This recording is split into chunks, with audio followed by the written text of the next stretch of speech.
Қалайсыңдар, Жеги? Бүгін пятница. Что-то таксиге деген мотивация кетіп жатқан сияқты.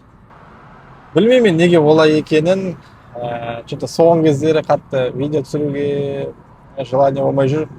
Өйткені күнде бір нәрсе қайталана беретін сияқты ше. Аса қатты қызықтырып жатқан жоқ. Қызықтардың көбісін негізі тиктокқа салып жатырмын. Сонымен бүгін пятница, қазір май ауыстырып алайық. Сосын линияға шығамыз. Сағат қазір 11-ден 11 кетті. Примерно 12-12-ден өте қосыламыз линияға. Бүгін пятница, яғни питница. Көреміз қалай болар. Басыма тиіп жатыр ше, негізі май ауыстырған кезде онша мән бере қоймаймыз ғой. Мына қарасыңдаршы, фильтр ауыстырған, фильтрді дұрыс бұра маған ба, нашар фильтр ма, осы жерден май кетіп тұрды.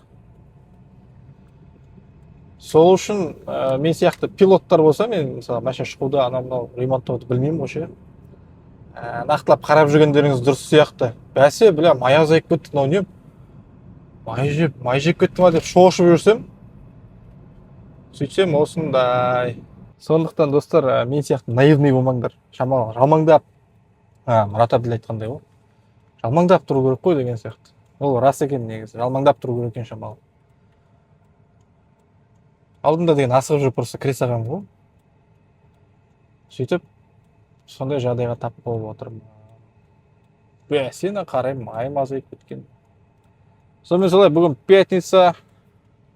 Қазір сағат 11:38 линияға қосыламыз. Сонымен бүгін енді қызық болатын шығар, түнге дейін жүрсем.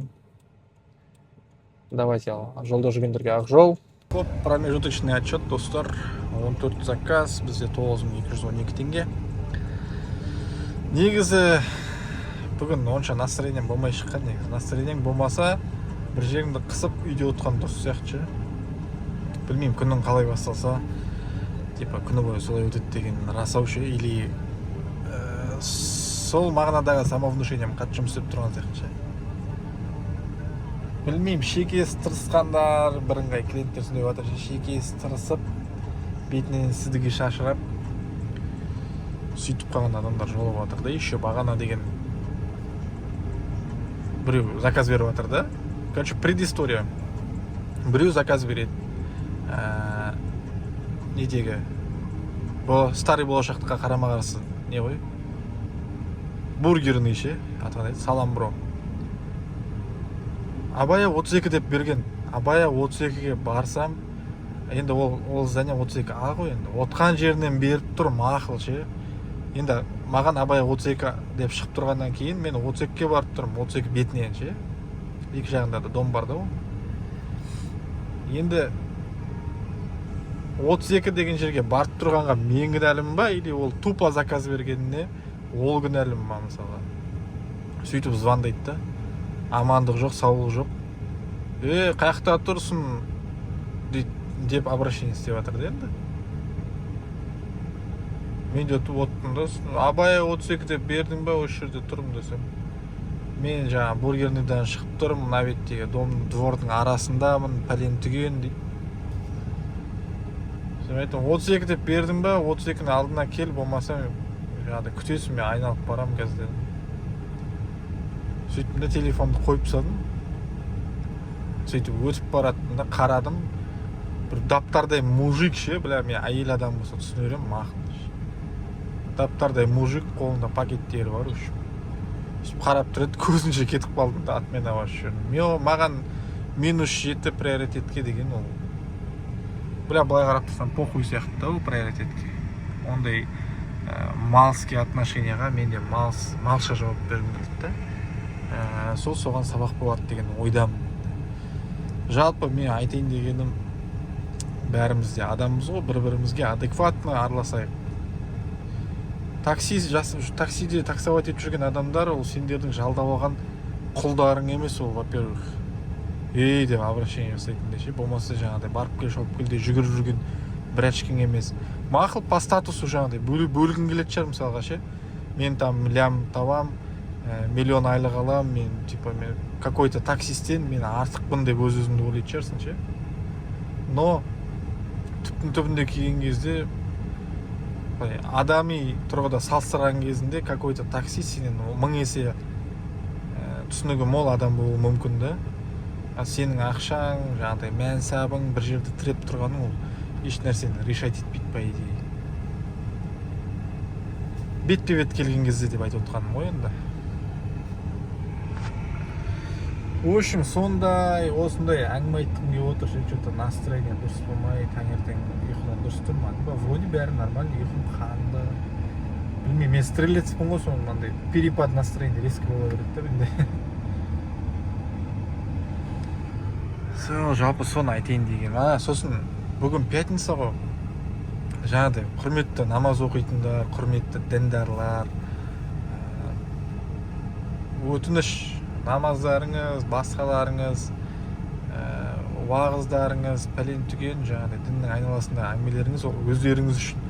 Сенің кешігіп баратқаның, болмаса бір нәрсенің ұнамай тұрғаны, ол тәкаппарланып, маған өйтіп обращение істеудің қажеті жоқ та. Жалпы общий таксистерге. Типа мен діндармын, мен сенен жоғарымын, сен типа кәпірсің деген сияқты отношениемен өйтіп қарамаңдар. Бағана просто бір кісі мінетті, мешітке баратыр екен да енді. Пятница бүгін мешітте жаңағыдай адамдардың скоплениесі болады. Понятное дело, да? Енді соған өзі бір айдаладағы мешітке баратыр, еще мен асығып тұрмын, типа неғып бүйтіп жүрсің, неғып сөйтіп жүрсің дейді. Енді мен қанатымды шығарып ұшпайтын шығармын, сен асығып отыр екенсің деп. Еще жаңағыдай ғой, сүртініп, андай влажный салфеткамен аяқ қолын сүртіп, андай не болып отыр да, капризничать етіп отыр да. Айтамда, сондай мықты адам болсаң, сен комфорт плюс бизнес шақырып ал да, пожалуйста, соған айт претензияңды бәрін айт. Неге былай жүресің, неге былай. Мен ол тарифте жүрген адамдар жаңағыдай ондай емес деймін да, но просто за комфорт бағасына сай шығар деп ойлаймын мен. Ондайлар сондай сөз естуге лайықты деп айтып жатқан жоқпын. Просто айтып отырмын да, комфорт шақырып ал, сосын өзіңнің комфортыңа сөйтіп сұрақ қоясың. Может, саған вертолет керек шығар, может, сен асып баруың үшін. Но жаңағыдай отношениясынан андай байқалып тұр да, типа, мен мұсылманмын, мен пәлемін, мен түгемін, мен сенен жоғарымын деген сияқты. Үйтіп тәкаппар болып, үйтіп мұсылман болмай-ақ қой. Кісі болып, сасық көкірегіңді кәдімгідей бетіңе жауып алып, ондай отношениемен мұсылман екеніңді көрсетпей-ақ қой да.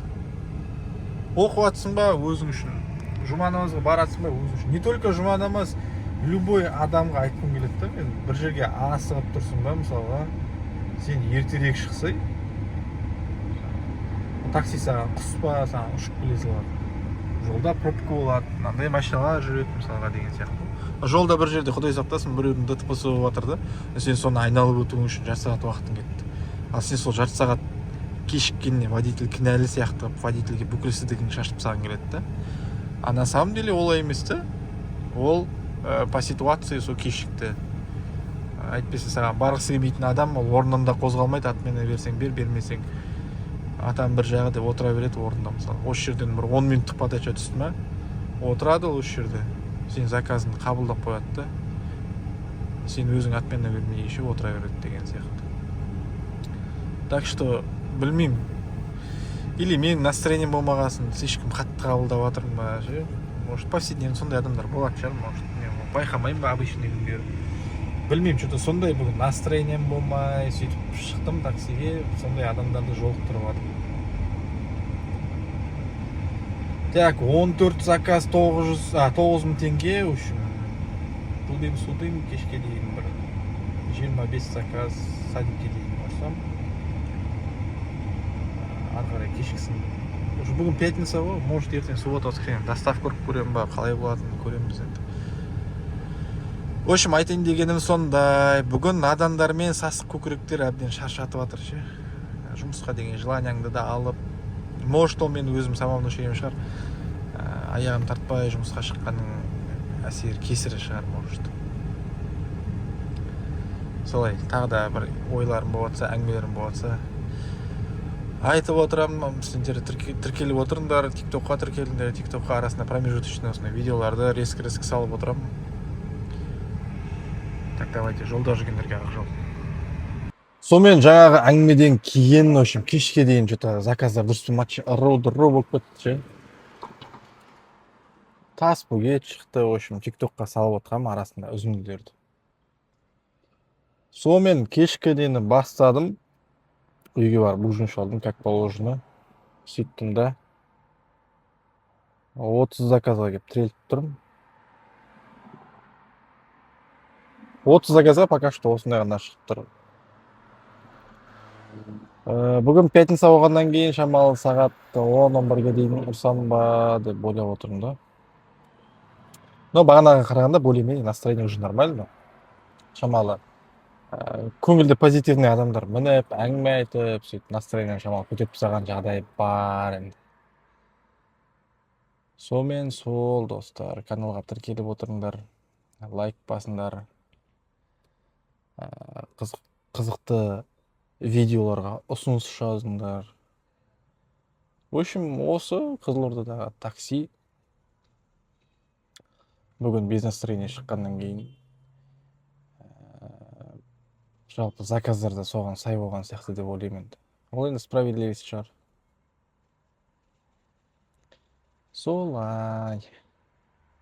Бұл Қызылорда қаласы, тиктоктан айтпақшы ана өйстіп результаттарды салып атсам, басқа қалада тұратындар өздерінің результаттарын салып мақтанып атыр да.